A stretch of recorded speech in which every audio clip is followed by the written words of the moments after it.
नमस्कार। स्वागत है आपका पहल क्लासेज के यूट्यूब चैनल पर। मैं दिनेश गोजर।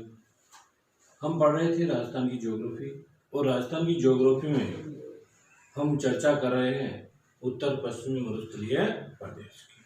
और उत्तर पश्चिमी मरुस्थलीय प्रदेश में आज जो चर्चा हम करेंगे वो बालू का स्तूप होगी। इसकी चर्चा करेंगे बालू का स्तूप।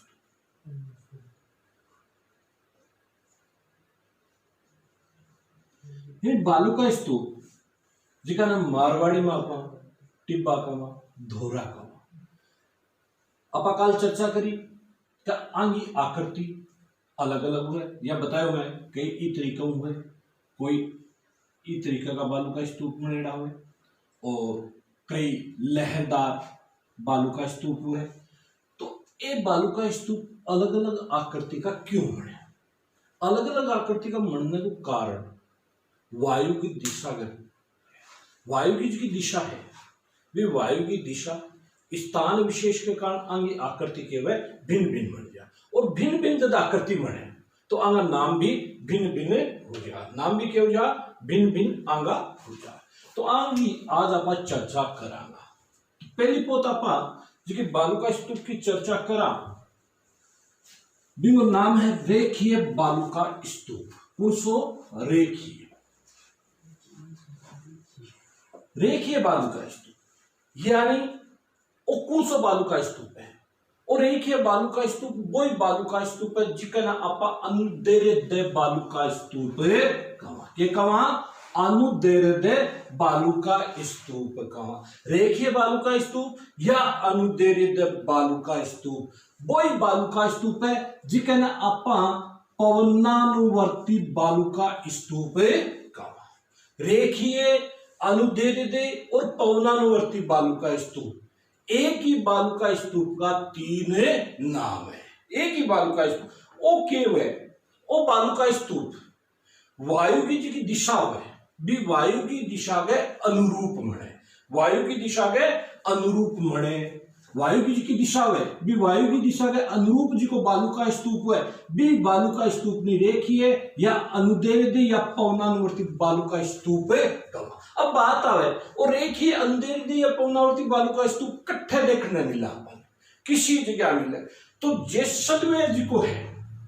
तो जैसलमेर जिलो है, इस जैसलमेर जिले के दक्षिण पश्चिम में कट्ठे जैसलमेर जिले के दक्षिण पश्चिम में रामगढ़ है, और रामगढ़ के दक्षिण पश्चिम में कट्ठे रामगढ़ है। रामगढ़ के दक्षिण पश्चिम में रेखीय, अनुदैर्ध्य या पवनानुवर्ती बालू का स्तूप सबसे ज्यादा देखने मिले।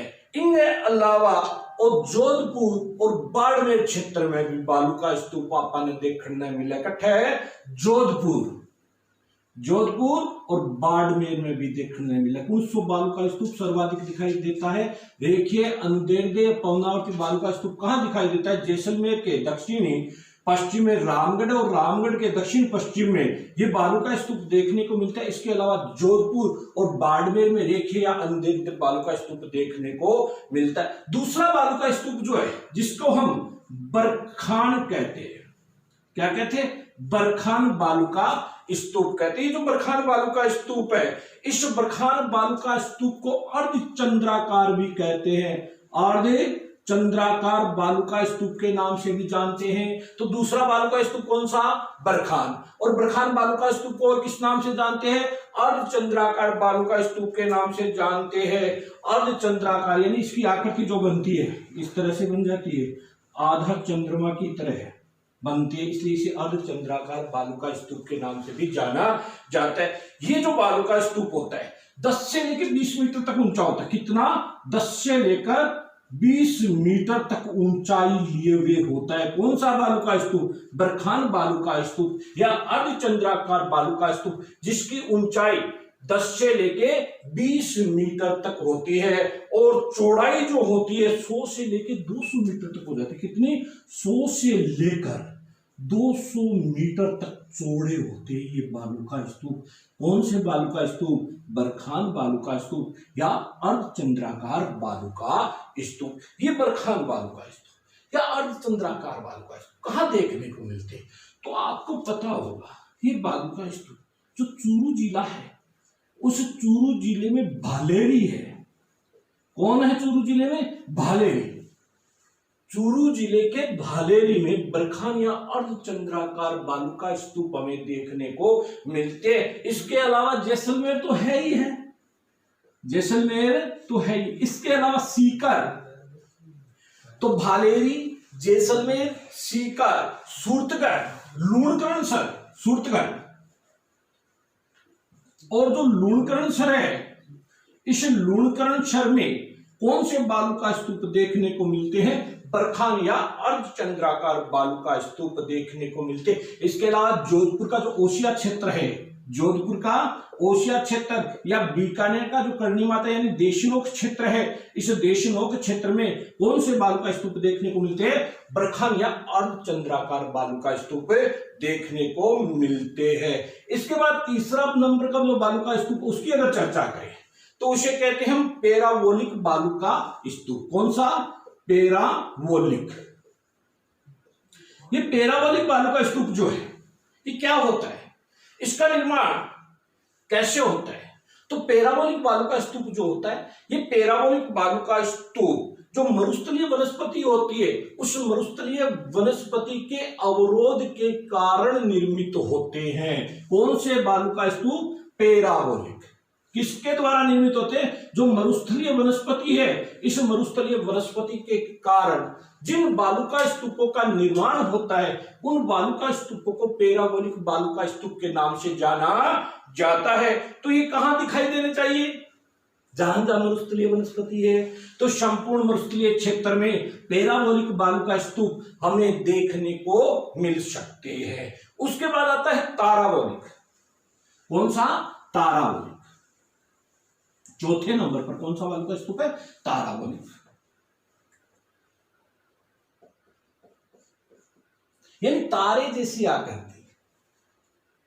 तारा इस आकृति का होता है, लेकिन हमें जो दिखाई देता है नीचे जब खड़े होते हैं तो नीचे का एक हिस्सा दिखाई देता है। तो इस तरह की आकृति के बालुका स्तूप जो बने होते हैं, उन बालुका स्तूप को क्या कहते हैं? तारा बालुका के नाम से जानते हैं। किस नाम से जानते हैं? तारा बालुका स्तूप के नाम से जानते हैं। ये तारा बालुका स्तूप श्रृंखलाबद्ध होते हैं, क्योंकि श्रृंखला बनती है इसकी, और श्रृंखलाबद्ध इनकी एक विशेषता हो जाती है। क्या होती है? श्रृंखलाबद्ध होते हैं। कौन से बालुका स्तूप श्रृंखलाबद्ध होते हैं? तो तारा बालुका स्तूप कैसे होते हैं? श्रृंखलाबद्ध होते हैं। 10 से लेकर 25 मीटर तक की ऊंचाई लिए होते हैं। 10 से लेकर 25 मीटर तक की ऊंचाई लिए हुए कौन से बालुका स्तूप होते हैं? तारा बालुका स्तूप होते हैं। ये तारा बालुका स्तूप जैसलमेर, जैसलमेर में कहा? जैसलमेर में सोहनगढ़ है। जैसलमेर में क्या है? सोहनगढ़ है। उस सोहनगढ़ में ये तारा बालुका स्तूप हमें देखने को मिलते हैं। इसके अलावा जो गंगानगर जिले में सूरतगढ़ क्षेत्र है, कौन सा? सूरतगढ़ क्षेत्र है, वहां पर तारा बालुका स्तूप हमें देखने को मिलते हैं। उसके बाद आता है एक अवरोधी बालुका स्तूप। कौन सा? अवरोधी। देखो नाम से ही पता चलता है, अवरोध के कारण जिन बालुका स्तूपों का निर्माण होता है, वो बालुका स्तूप कौन सा कहलाता है? अवरोधी। और अवरोध किसका हो सकता है? मरुस्थल में पेड़ का हो सकता है, झाड़ी, पेड़ और पहाड़ी। झाड़ी, पेड़ और पहाड़ी के अवरोध के कारण जिस बालुका स्तूप का निर्माण होता है, वह बालुका स्तूप कौन सा होता है?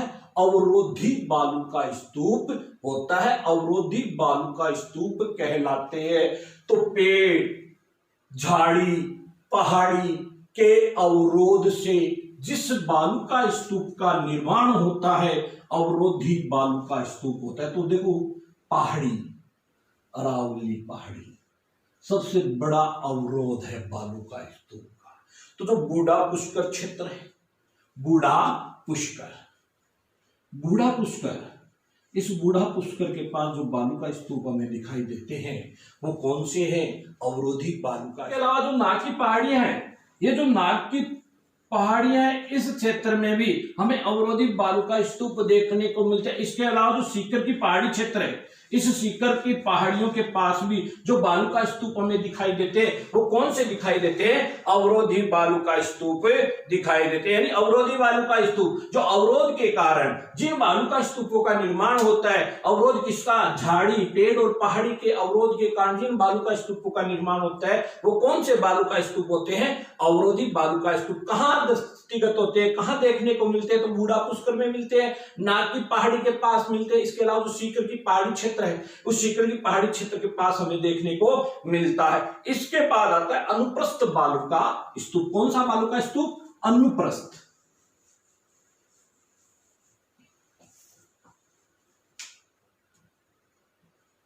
ये अनुप्रस्थ बालू का स्तूप, ये अनुप्रस्थ बालू का स्तूप कैसे बनते हैं? जब लंबे समय तक, दीर्घ काल तक हवा एक ही दिशा में जब बहती है, हवा एक ही दिशा में जब चलती है, तो जिस बालू का स्तूप का निर्माण होता है वो कौन सा होता है?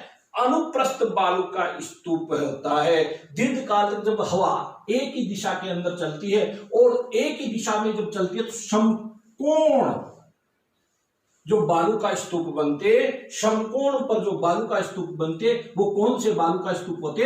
अनुप्रस्थ बालू का स्तूप होते हैं। ये अनुप्रस्थ बालू का स्तूप हमें बीकानेर के क्षेत्र में देखने को मिल सकते हैं। कहां?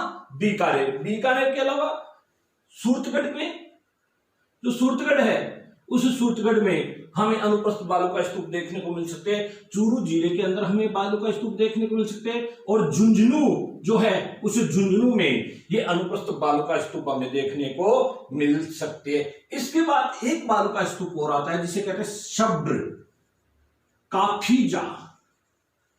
शब्र काफीजा बालू का स्तूप। शब्र यानी शब्र कर लो, कहानी रुक जाओ। शब्र काफीजा यानी जट है बालू का स्तूप। ये लगभग सभी जगह देखने मिले। शब्र बालू का जो काफीजा बालू का स्तूप है, शब्र काफीजा बालू का स्तूप सबके देखे हुए है।